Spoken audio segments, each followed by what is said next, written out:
Hello everyone and welcome to my channel SN Study Station। आज का जो हमारा रीजनिंग का टॉपिक है वो एक न्यू टॉपिक है जो कि है ऑर्डर एंड रैंकिंग। सो आज का हमारा ये न्यू टॉपिक है, तो इसका कंसेप्ट समझते हैं कि ऑर्डर रैंकिंग होता क्या है और स्टार्ट करते हैं आज का ये सेशन। सो नेक्स्ट स्लाइड पे चलते हैं। ऑर्डर एंड रैंकिंग होता क्या है, इसका कंसेप्ट आज हम समझते हैं। देखिए, ऑर्डर दिया हुआ है, यहाँ पर स्टेटमेंट दिया हुआ है arranging the statement either in increasing और डिक्रीजिंग ऑर्डर।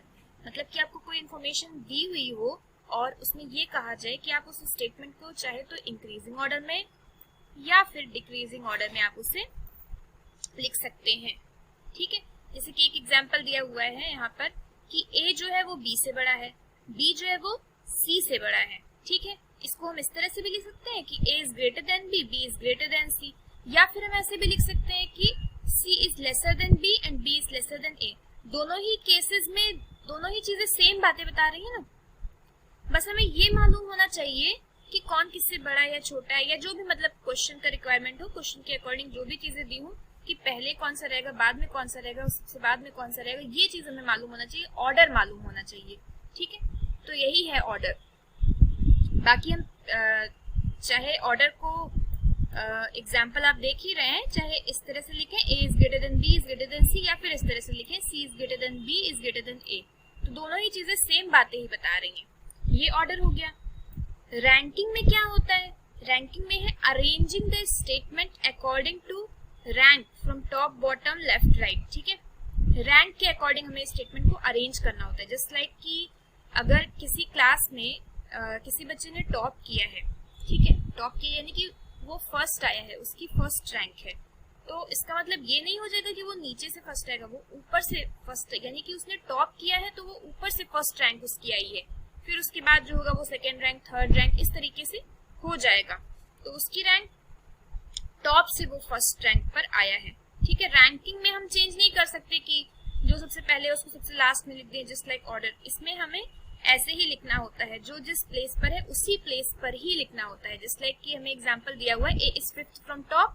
अगर ये दिया हुआ है कि ए टॉप से फिफ्थ पर है तो वो टॉप से ही फिफ्थ पर रहेगा, हम उसे बॉटम से फिफ्थ नहीं कर सकते। और सेकेंड फ्रॉम बॉटम, वो बॉटम से सेकेंड नंबर पर आ रहा है, तो बॉटम से हम उसे सेकेंड पर रखेंगे, टॉप से सेकेंड नंबर पर नहीं रख सकते हैं। ठीक है, तो ये जो रैंक है ये टॉप या बॉटम से भी दी हो सकती है, या फिर लेफ्ट राइट से भी आपको क्वेश्चंस दिए होते हैं। वो आगे क्वेश्चंस देखते हैं तो उससे क्लियर होगा कि कैसे क्वेश्चंस इसमें होते हैं। सो फर्स्ट क्वेश्चन पे चलते हैं। यहाँ पर देखिए क्वेश्चन दिया हुआ है, क्वेश्चन को रीड करते हैं। Neeraj is stronger than Shivam. Neeraj जो है वो शिवम से क्या है, स्ट्रॉन्गर है, तो हम ऐसे लिख सकते हैं Neeraj is stronger than Shivam. Shivam को हम एस से डिनोट कर देते हैं, नीरज को एन से कर देते हैं, और स्ट्रॉन्गर है तो हमने यहाँ पे ग्रेटर का इस तरह से साइन लगा लिया कि नीरज जो है वो किसी न किसी वे में शिवम से बड़ा है, यानी कि वो शिवम से स्ट्रॉन्ग है। But not as strong as Prashant. Neeraj Shivam से तो स्ट्रॉन्ग है बट वो प्रशांत जितना स्ट्रॉन्ग नहीं है, मतलब कि प्रशांत नीरज से भी ज्यादा स्ट्रॉन्ग हो जाएगा। ये स्टेटमेंट हो गया। आगे कह रहे हैं गोपाल इज स्ट्रॉन्गर देन प्रशांत। गोपाल जो है वो प्रशांत, यानी कि पी से हमने प्रशांत को डिनोट किया है, गोपाल प्रशांत से भी बड़ा है। ठीक है, but not as weak as Anil.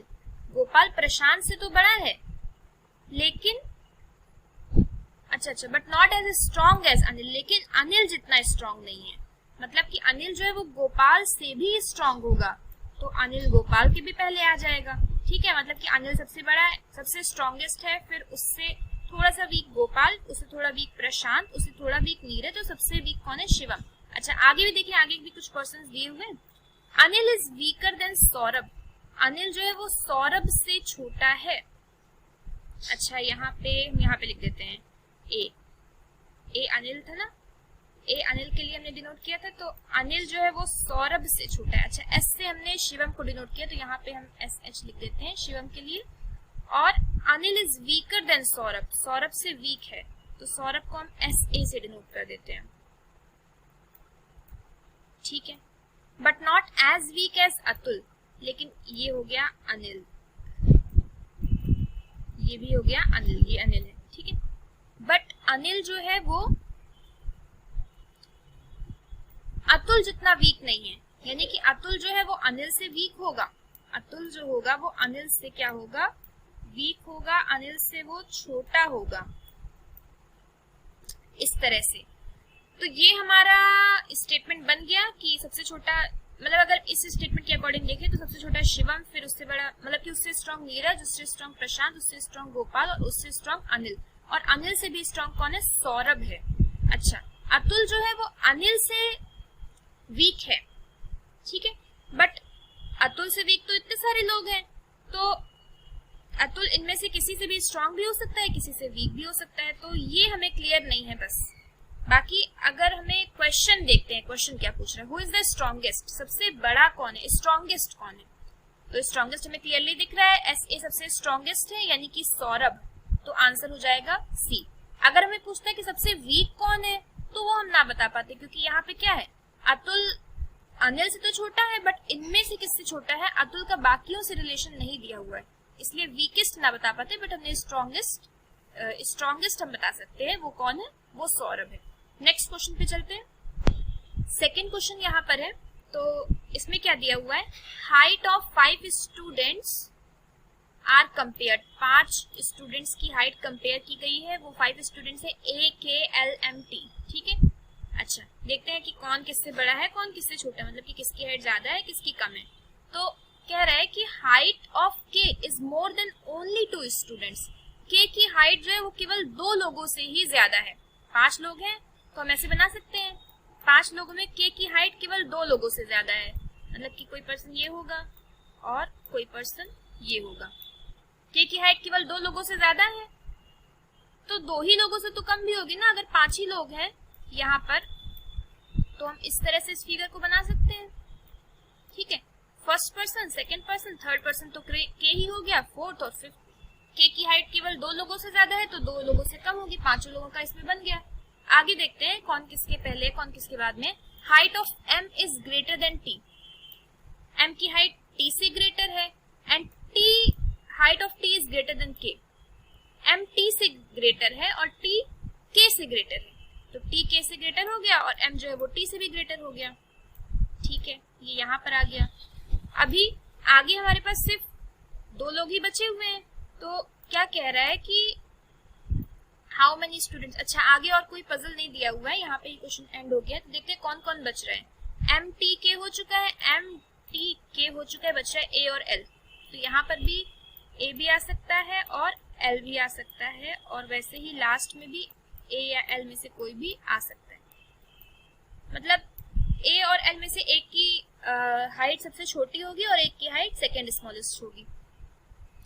Question कह रहा है how many students are smaller than T, T से स्मॉलर कितने स्टूडेंट्स हैं, तो T से स्मॉलर एक तो K हो गया और 2 ये हो जाएंगे A और L। ये नहीं पूछ रहा है कि सबसे छोटा कौन है, सेकेंड स्मॉलेस्ट कौन है, हमें बस सिर्फ इतना बताना है कि T से छोटे कितने, तो 3 है, answer will be B। So order वाले जो क्वेश्चंस होते हैं वो ऐसे ही सिंपल क्वेश्चंस आते हैं कि आपको ऐसे ही छोटा सा पजल दिया होगा कि कौन किसके पहले है कौन किसके बाद है, ऐसे ही क्वेश्चंस होंगे। तो आई होप कि आपको ये क्लियर हो गया होगा कि ऑर्डर के क्वेश्चंस कैसे आते हैं और उन्हें सॉल्व करना भी आ गया होगा। तो ये क्वेश्चन जो है क्वेश्चन नंबर 3, ये आपके लिए होमवर्क क्वेश्चन है, take the screenshot and solve it. Thank you so much for watching this video, and please share it more and more to your friends, and subscribe to my channel which is SN Study Station. So और अगर कोई ऐसा question या ऐसा कोई topic है order के questions में जो रह गया हो या फिर जो आपको नहीं समझ में आओ, then please comment. So thank you.